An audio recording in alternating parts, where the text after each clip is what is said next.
Saludo cordial, amigos de la FES. Gracias por esta oportunidad de invitarme a comentar un artículo de la revista Nueva Sociedad en su versión 311, La carne y el cambio social, perspectivas sociológicas sobre el consumo y la producción de animales, que está contenido en las páginas 367 a 449. Mi nombre es Sharon Pringle Félix. Soy parte del equipo docente de la FES Panamá y esta reflexión que voy a dar hoy y más los aportes que han dado estos autores con este artículo, lo quiero dividir desde una presentación que tenga 3 momentos. Voy a apoyarme primero en una lectura de aportes, más de datos informativos que nos ayuden a dar contexto para esta reflexión necesaria.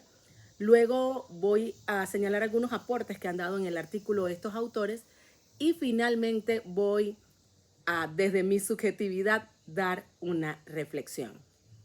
Bien, aclaro que no soy chef ni nutricionista, ¿verdad? Sí me apasiona los alimentos, pero estamos en esa gama, ¿verdad? Me posiciono desde mi ser de mujer afroindígena que deambula en los caminos de la comunicación popular y la educación popular, el feminismo, la ecología, y desde esas subjetividades allí me coloco para dar estas opiniones. Yo quisiera presentarle a las personas que han sido autoras de este escrito, y me perdonan la pronunciación. Frithjof Nungesser es profesor en el Instituto de Sociología de la Universidad de Graz, investigador en teoría social, la historia de la sociología cultural, la violencia y la antropología. En tanto, Martin Winter es sociólogo, enseña e investiga en el Instituto de Sociología de la Universidad Técnica de Darmstadt. Está especializado en sociología cultural, de géneros, estudios de ciencia, tecnología. Son 2 vastas personas pensantes. Bien, ahora vamos a dar estos datitos que les contaba al inicio. Para empezar y hablar estos temas de la carne, debemos tener en cuenta primero la disponibilidad y acceso crecientes de la carne, que solo fueron posibles para esta cantidad de población que conocemos ahora gracias a una transformación de la cría del ganado y la producción.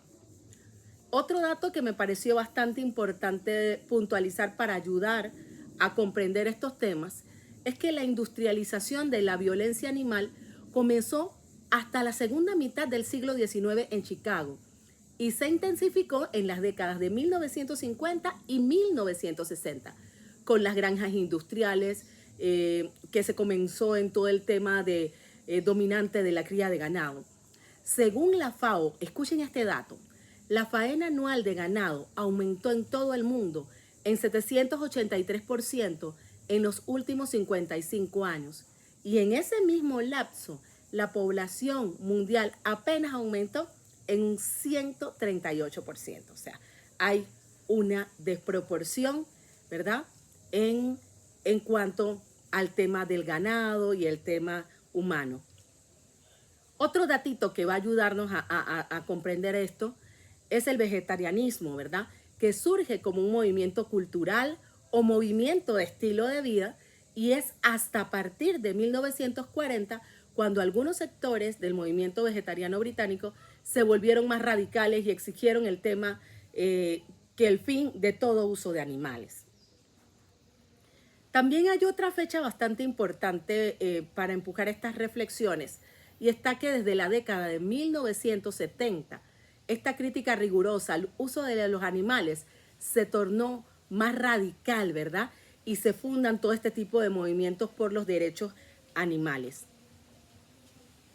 Y por ahí un penúltimo datito que voy a dar. Fíjense, el matadero surgió a principios del siglo XIX. Esto que conocemos todo industrializado como institución para la faena del ganado no fue hasta principios del siglo XIX. Hay un datito de Descola, que es un antropólogo francés, Philippe Descola, en un estudio que han llamado Más allá de la naturaleza y la cultura, sostiene que todos los colectivos organizan sus relaciones con otras especies de acuerdo con verdades, con estas cosas antológicas, ¿verdad? Y que en el caso de las sociedades occidentales, ¿verdad?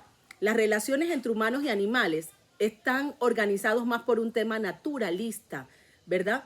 De que unos seres son percibidos como similares o en apariencia a otros, pero por otro lado, también se toma en cuenta el tema de los sentimientos y de las subjetividades.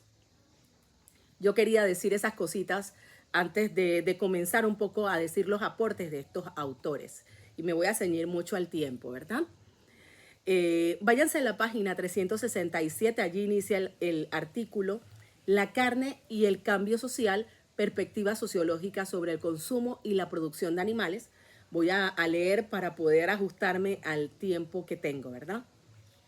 Y Frijot Nungesser y Martin Winter comienzan haciendo una reflexión en torno a la demora de la sociología a entrarle a estos temas de la comida, ¿verdad? Y dice, bueno, comienza hablando de algunos autores muy renombrados que comienzan a hablar el tema entre carne, género y clase. Hasta nos recuerda el artículo afamado de la afrofeminista dominicana Ochi Curiel cuando dice raza, sexo, género. Bueno, acá cita algo similar, pero en torno a la carne, género y clase, ¿verdad? Y da contexto mencionando que estas reflexiones competen a diversos movimientos que tienen que ver con el tema del sufrimiento animal, la defensa del ambiente, y que tenemos que comprender que el entendimiento que tenemos de la producción de carne tiene que ver con las relaciones humanas específicos de cada cultura. O sea, no es lo mismo que yo hable en Panamá del consumo y producción de la carne que lo haga en otro continente, ¿verdad? Con otras culturas. Debemos dejar por sentado, según estos autores, son palabras de estos autores, que la carne es un objeto crucial de la investigación, ¿verdad? Desde el tema nutricional, desde cómo lo cultural que involucra lo ancestral, el tema nutritivo, nutricional que tiene que ver con la salud y otro más de variables que aquí no se convocan, ¿verdad? Entonces, podemos decir, según estos autores, que hay un antes y un después de este alimento en torno a reflexión, tomando en cuenta el distintivo del capitalismo, ¿verdad? Y cómo cambia drásticamente. Ahora bien, desde este espacio tenemos que concebir que el capitalismo como tal no opera en temas de carne, sino que estamos hablando, cuando hablamos de dominación, de relaciones de poder, estamos hablando de una trenza de dominación. Y esa trenza de dominación tiene que ver con el colonialismo, que es uno de los componentes de la trenza, y también con el patriarcado, que sin ellos no podríamos analizar estos temas a la luz del capitalismo, ¿verdad? Cuando se relacionan estos factores de producción y consumo de carne, entonces que vienen los conflictos que tienen que ver ya con la crianza de animales, la degradación ambiental, el acceso a la carne que tienen ciertos niveles de la sociedad y que no tenemos otros. Hay un dato bastante importante que señala el nutricionista Carl Boyd, que nace en 1831 y fallece en 1908, y recomienda que especialmente los trabajadores varones tenían que consumir grandes cantidades de proteínas. Entonces se comienza a dar todo este tema del consumo de carne ligado al establecimiento de una sociedad de clase capitalista y la asignación de trabajos duros a los hombres. Por eso hago la aclaración antes de que no podemos hacer estas reflexiones a la luz de la trenza de dominación, porque no solamente el patriarcado nos afecta a las mujeres, también es ese trabajo forzado, pesado hacia los hombres. Ellos también sufren en diferentes dimensiones menores que las mujeres el patriarcado. Entonces sí, tienen acceso al consumo de carne por el tema de la cantidad de proteínas, ¿verdad? Que se asocia según la nutrición, según un mandato que hay en ese momento en las relaciones de poder, pero en detrimento también de cuerpos de los hombres en función de alimentar ese cuerpo para que trabaje para quienes, ¿no? Máquinas humanas. La ciencia nutricional, para calmar este conflicto, pues se inventa en calcular las raciones de alimentos y justificar científicamente lo que tenemos que comer los trabajadores, ¿verdad? Específicamente en ese momento hombres, ¿verdad? Lo que debemos comer. La nutrición nos dice que más de una onza de carne, que más de tal cosa, ¿verdad? Entonces, esa concepción de carne comienza a tener, transmuta, ¿verdad? Hacia otros conocimientos, ¿verdad? Y modelos bioquímicos, deja de ser considerada también como algo de ser nutritivo, ¿verdad? Y comienza a ser en función del mercado. O sea, ya alejémonos de los conocimientos ancestrales donde estábamos en la casa, donde estábamos allí, éramos comunidad, los hombres cazaban, las mujeres administraban el hogar, toda esta cosa. No, esto cambia con el mercado, con el capitalismo, y ya la carne es racionada, ¿verdad? Y ese mercado le dice cuánto usted tiene que consumir. Entonces, los autores en cuestión mencionan a Pierre Bourdieu y todo el tema de cómo se relaciona el consumo y cómo las sociedades, dependiendo de lo que tienen, del acceso a los recursos, ¿verdad? Entonces también tienen ese consumo, ¿verdad? Es una separación entre consumidores proletarios y los consumidores, ¿verdad? Bourdieu hace entrevistas, esto es bien interesante y aunque puede resultar un poco chocante, Bourdieu hace entrevistas en este estudio, ¿verdad?, que ha denominado la carne alimento nutritivo por excelencia, fuerte y fortificante, que da vigor, sangre y salud, y es el plato para los varones, ¿verdad? Eso es el resultado de un estudio donde hacen muchas entrevistas y llegan a ese consenso y a que las mujeres nos satisfacemos con una pequeñita ración de carne. Nada muy lejano a lo que está pasando estos días, ¿verdad? Lo que nos dicen las nutricionistas. Seguimos con Bourdieu, que es muy citado por estos autores, donde menciona que el vegetarianismo es un elemento de contracultura, ¿verdad? Interpreta como un esfuerzo desesperado por desafiar la gravedad del campo social. Y más adelante, Barloisius agrega los estilos de vida tendientes al consumo de carne, que es con las capas más asociadas de la carne, ¿verdad? El escrito, finalizando como los puntitos que me llamaron más la atención, deja clara evidencia de las ciencias sociales de que el consumo de carne no está predeterminado por la naturaleza. O sea, no es que usted decide qué es lo que quiere comer, aunque nos hacen pensar que sí, usted decide, usted elige, la decisión es suya. No, hay todo un sistema, una estructura social, política y económica que le está diciendo, que le está demandando, que le está diciendo cómo va a consumir esa carne, ¿verdad? Y ese consumo ya es inducido, regulado, restringido, incluso interculturizado. Ahora bien, agradeciendo a los autores esas profundas provocaciones, pido permiso para hacer estas reflexiones ante la sala. Podríamos pensar en una variable adicional a la relación género, clase y carne, que sea el tema de raza como término politizado, no este término que conocemos de raza comúnmente, sino este término politizado que hablan autoras afrofeministas, ¿verdad? Desde los pueblos originarios, y háblese indígenas, campesinos, afros, toda esta diáspora africana, nuestras cosmovisiones, hay una gama de miradas desde nuestras ancestralidades, ¿verdad? No es la misma reflexión y es ciencia también.